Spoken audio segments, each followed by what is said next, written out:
Okay. Let's read another chapter. Good morning, or good afternoon, good evening, everyone, or good night. I'm Luquitas Montes, and I'm going to read another chapter of this book. The name of this chapter is The Chase. Number 14. Let's start with it. While Mark and Julie were driving through London, Linda Bentley was making preparations to leave her house. A large suitcase lay open in her bedroom.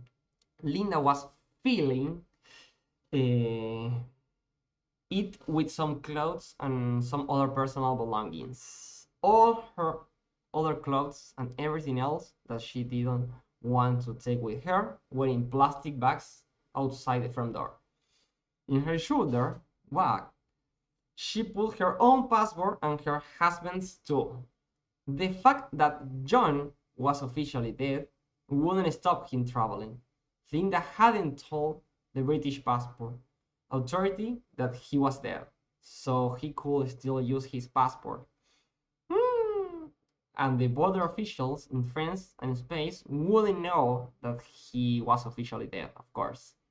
Once they were in Spain, they could get themselves new identities and new documents. By around 3:30, Linda was ready to leave, but there was something she had to do first. She had to get her money from Frankie Simpson. She closed the suitcase and carried it downstairs to the hall. She drove the van to the Red Lion. Frankie was waiting for her in an upstairs room. Linda sat down opposite him. Frankie pointed to a whole doll by her chair. Linda opened it. It was full of banknotes. I've counted the money, Frankie said. It's all in 50-pound notes. They're all in bundles of 5,000 euros. Linda quickly counted the bundles. Thanks, Frankie, she said. If ever you need my help again, Frankie went on it. You know where to find me, Linda. Linda stood up. Yes, thanks, Frankie, she said. But but this won't happen again, and you won't be seeing me anymore. It was just before 6 o'clock when Linda arrived back at her house. A few minutes later, the owner of the house arrived to collect the keys. Linda brought her suitcase from the hall and put it in the van next to the hall door. Then she closed the door of the house and put the keys into the owner's hand. Goodbye, she said, and thank you. She took one last look at the house. Then she got in the van and started the engine. She didn't notice the blue car that had parked on the other side of the street a few seconds earlier.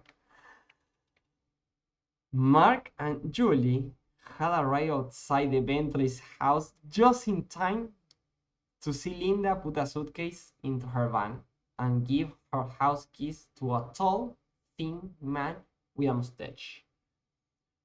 We are too late, Mark said. She's leaving. We must follow her, Mark, Julie said. I must know where she's going. If we won't follow her now, I might never find her again. Mark turned his car around and drove after Linda's van. The streets were full of traffic and nobody was going very fast. Mark made sure he always kept the van inside. And at first, Linda didn't notice that she was being followed. But half an hour later, when she arrived at the cheap hotel near the Reefs, she was beginning to worry about the blue Volvo that was always behind her.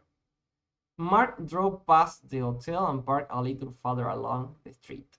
Linda had got out of her van, and she looked at the Mark's car as she entered the hotel.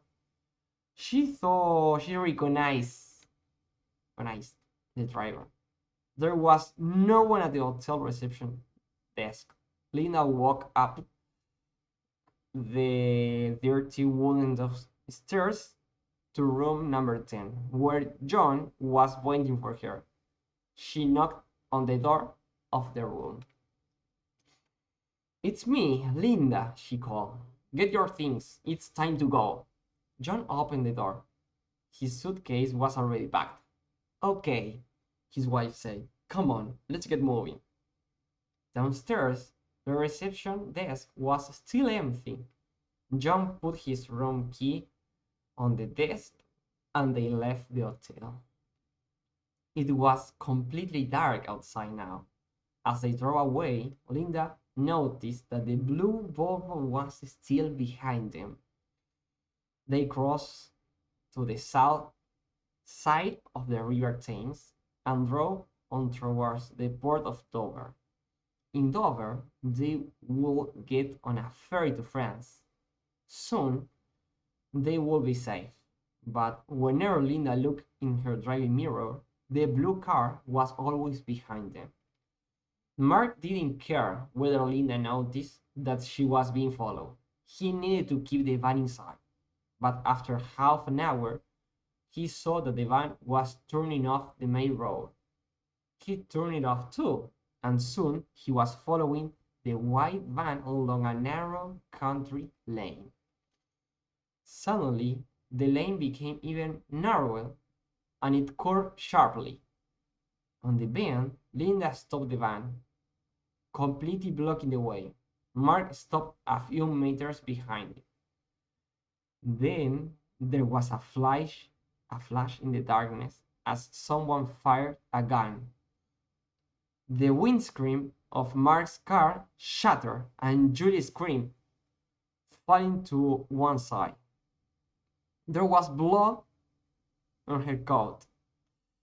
In the bright beam of the Volvo's headlights, Mark saw a man running towards him, a gun in his hand.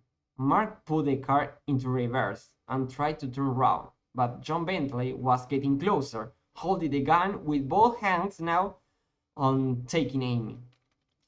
Bentley ran toward the driver's door of the car. As soon as he was close enough, Mark threw the door open, smashing it against Bentley's chest.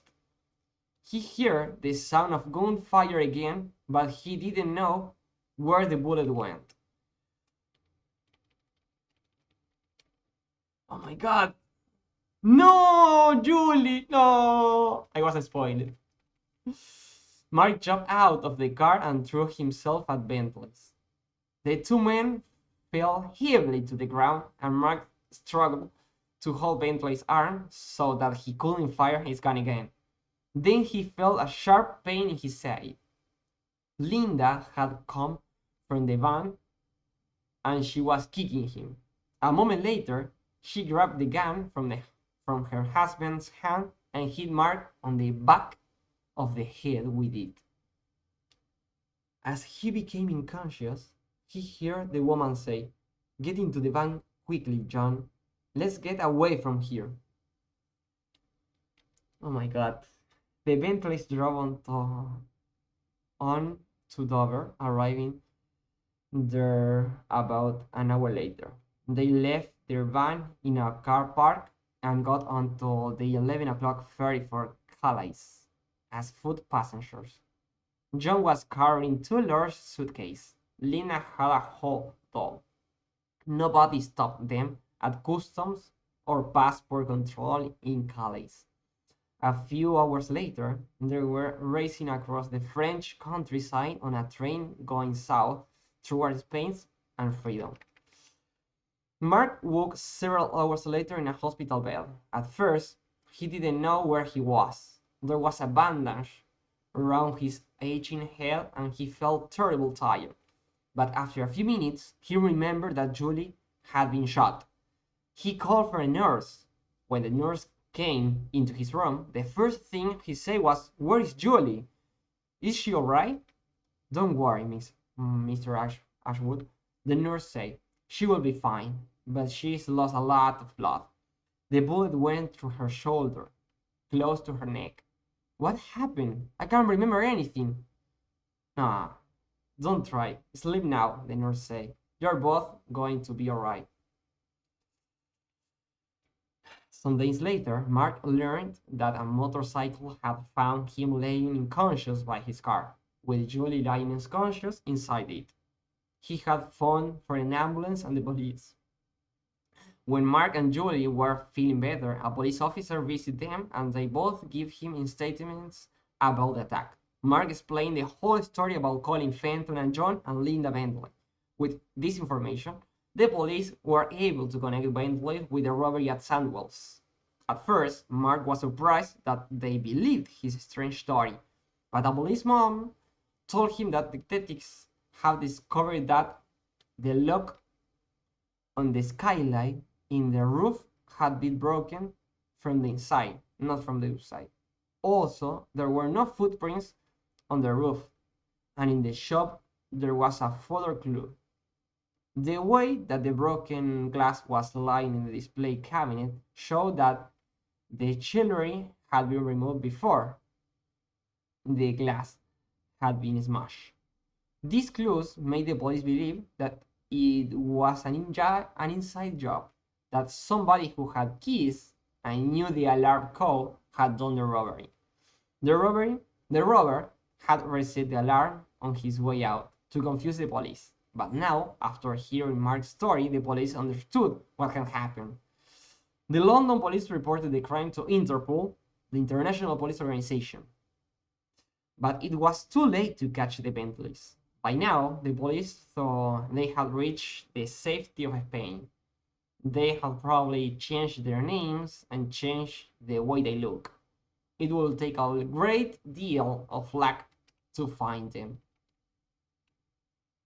Oh my god, we are about to finish the book! No, incredible. I can't believe what happened to Julie and Mark. It's a terrible mistake for them to follow in that way, to follow the Bentley in that way. But let's see you in the next video. Have a good day.